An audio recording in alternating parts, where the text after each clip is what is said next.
Thanks very much for staying with us. Time now for Eye on Africa with me, Georgia Calvin-Smith. Tonight, schools in Sudan are ordered shut as talks between protest leaders and the ruling military generals are cancelled in the wake of the killing of student protesters in Obeid on Monday. Also, in Ivory Coast, after spending years confronting each other, this week former enemies Henri, Konan, Bedié and Laurent Gbagbo meet for the first time in a decade. The two ex-presidents now want to join forces ahead of 2020's presidential elections. And we head to the summit of Africa at Kilimanjaro, the 5,895-metre mountain that's on the bucket list of many people around the world, could soon be easier than ever to reach the top of after the government considers installing a gargantuan cable car to the top. Well, thanks for staying with us. First up, Sudan's shutting all its schools in the wake of unrest caused by the killing of at least 4 pupils at a demonstration in the town of El Obeid on Monday. Protest leaders have also cancelled talks with the Transitional Military Council that were meant to hash out the political details about an eventual return to civilian rule.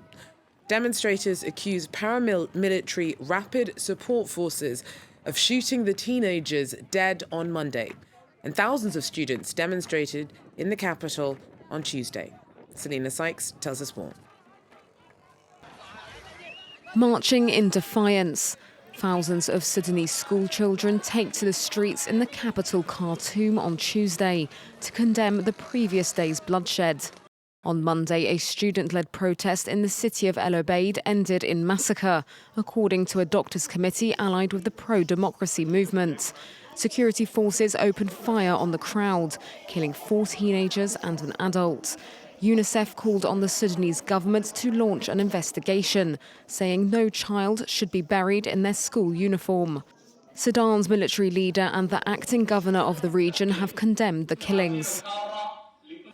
The events escalated quickly. This led to 5 deaths. We ask God to bestow His mercy on them and to comfort their families and beloved ones. An investigation has been opened. The violence came as protest leaders were due to hold talks with generals in this hotel in Khartoum on the final details of transitioning to civilian rule. A power-sharing deal reached earlier in July agreed on the establishment of a new governing body of 6 civilians and 5 generals. Instead of attending the talks, protest leaders visited El Obeid where the 5 people were killed. The ruling Transitional Military Council has imposed a curfew in the region, while schools have been ordered to suspend classes.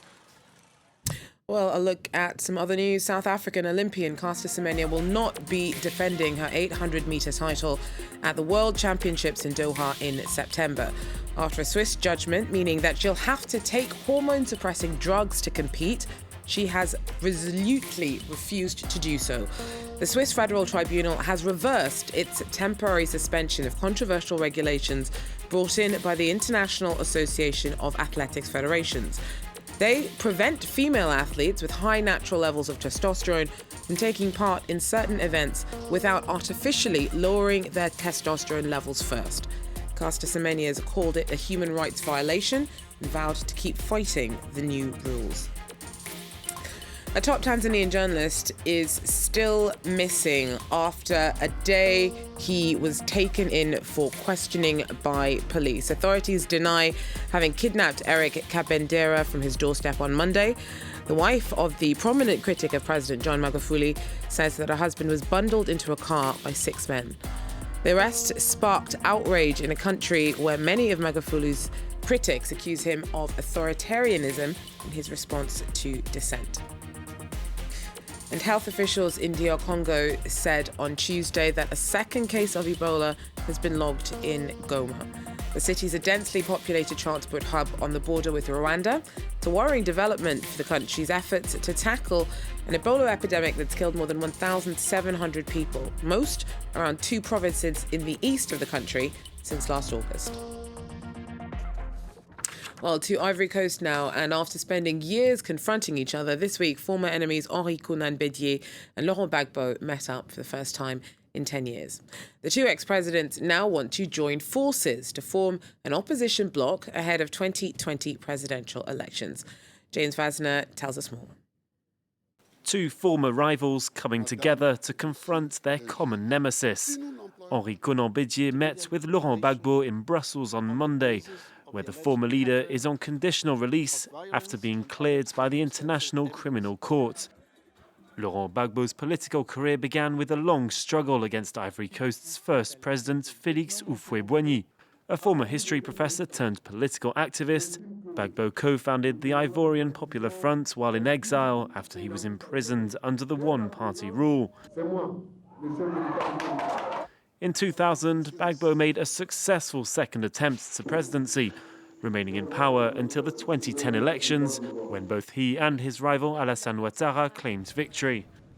The country plunged into a crisis, claiming over 3,000 lives. 5 years later, Laurent Gbagbo was taken to the International Criminal Court, denying charges of crimes against humanity, while Ouattara kept hold on the country. But before Gbagbo took office, Henri Bedié served as the country's second president from 1993 to 1999. Bedié continued in the footsteps of late Félix Houphouët-Boigny, but was overthrown after a mandate riddled with corruption and hunger for power. Failing to beat Gbagbo in the 2010 elections, he sided with Alassane Ouattara throughout the political crisis, an alliance that has now crumbled, as together with Gbagbo they're drawing up new plans to oust President Ouattara in next year's elections. Well, Kenya suffered international embarrassment in 2016 when a string of doping scandals brought the country, famed for its distance runners, within a whisker of disqualification from the Rio Olympics. Well, now efforts to clean up the sport are bearing fruit, but it is still tough going, especially amongst lower-tier athletes. Laurent tells us more. Long famed for its elite marathon runners, Kenya is struggling with a doping problem. This athlete, who wishes to remain anonymous, says he uses drugs to keep up with others. I'm cheating because some people have cheated. And that I can guarantee you that is 97% are cheating. In 2016, Kenya faced a massive doping scandal that nearly saw it barred from the Rio Olympics. Since then, authorities have begun to crack down on illegal drug use in sports. Testing has increased tenfold in recent years, and several top-level runners, including Olympic gold winner Jemima Sumgong, have been caught. But with some 4,000 registered athletes in Kenya, the country still lacks the resources to tackle widespread doping below the elite level. A pharmacist who wishes to remain anonymous says he sold performance-enhancing drugs to dozens of runners. You don't have to be an elite athlete. You don't have to join the national team. You don't have to go to these big races for you to get money. So they come, we do the procedure, and then they go bring the money. Kenyan anti-doping authorities hope to change mentalities with a nationwide awareness campaign, but they're also calling for more resources to increase testing. We teach the athletes, we educate them, we tell them about the dangers of doping. Those who are not listening, they will never get away with it. As it readies for the Tokyo Olympics next year, Kenya is confident it will avoid a repeat of the 2016 scandal. But below the top level, much work still needs to be done to put running back on the right track. Well, around the world, summiting Mount Kilimanjaro is on many a bucket list, but it could soon be easier than ever to reach the top. The Tanzanian government's considering installing a huge cable car to give the country's important tourist industry a boost. But the idea has sparked controversy. Alexander Orcott tells us more. From the road, Kilimanjaro dominates the landscape, appearing almost unconquerable. Nonetheless, some 50,000 tourists do climb on the 5,895-metre high mountain each year. And to do so, they face a grueling 60-kilometre hike along wild jungle paths. But the Tanzanian government is looking into making the highest peak in Africa more accessible to those unable or unwilling to walk from base camp by building a highly controversial cable car. The guides and porters whose work is zigzagging up and down the mountain with tourists say their way of life will be destroyed. By using the cable, you can go to the mountain even one day. But nowadays we can do this work 6 days, 7 days. These guides who've worked on Kilimanjaro for 8 years say the project will bring plastic pollution to the unspoilt surroundings, not to mention the vast pillars of concrete and steel that will wreak havoc on the fragile ecosystem. I don't know exactly if this is the corridor for the migration of the animal or the fly birds.